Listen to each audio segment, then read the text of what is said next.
Good morning, everybody. I'm excited to share with you something from the Word of God. The Bible tells us that God loves us. God loves you.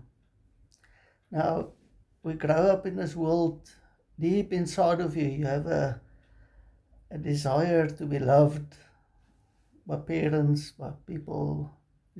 God created us like that. You want to be loved. You want to be accepted. You want to know there's somebody that cares for you. You know there's somebody that will bring you through trouble. That is because all of us have experienced a great deal of trouble, and the biggest trouble that we experience is that need for to be loved is not fulfilled. So in Romans chapter 8, the Bible tells us nothing can separate us from the love of God. Now, Satan wants to separate us from the love of God. Satan is telling us nobody loves you, that sometimes you pray a prayer and it's not answered, and then the devil tells you that God doesn't love you. That's why the prayer wasn't answered. So that need to be fulfilled, that to know that you are loved. I just want to tell you today that God loves you. He loves you for everlasting love. He loved you so much that He gave His Son Jesus to die on the cross for you, to pay for your and my sin. And Jesus went through hell to pay for our sin, so that we can approach God with boldness. In Hebrews chapter 4, it says that we can boldly approach the throne of grace to find help in our time of need. So we all have a time of need where you just don't know we're at the end of your line. You don't know what to do, where to go. And God is telling us we can boldly approach His throne of grace.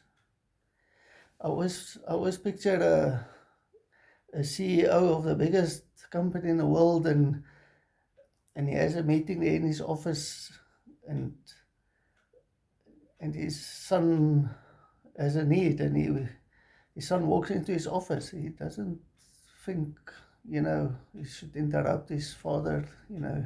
He knows his father loves him so much that he can boldly enter his father's presence. He's not scared or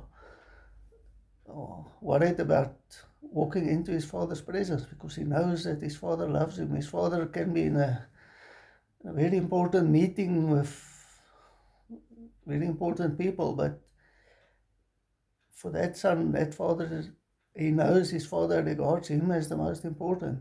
And that's how God looks at you and me.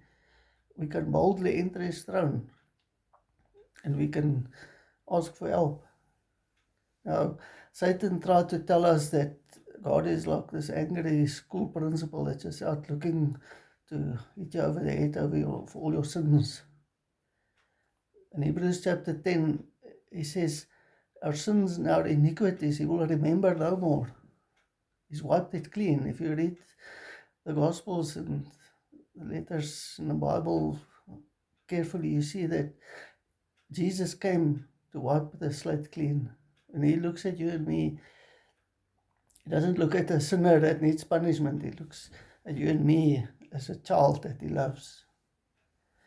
If a child was naughty and he break a window and his father is on his way home, now the child is scared for punishment. He hides away, but his father wants to see his son. He's thinking of him the whole day. He wants to see him. Now he gets home and the son is missing because he's worried about punishment. And God is not like that.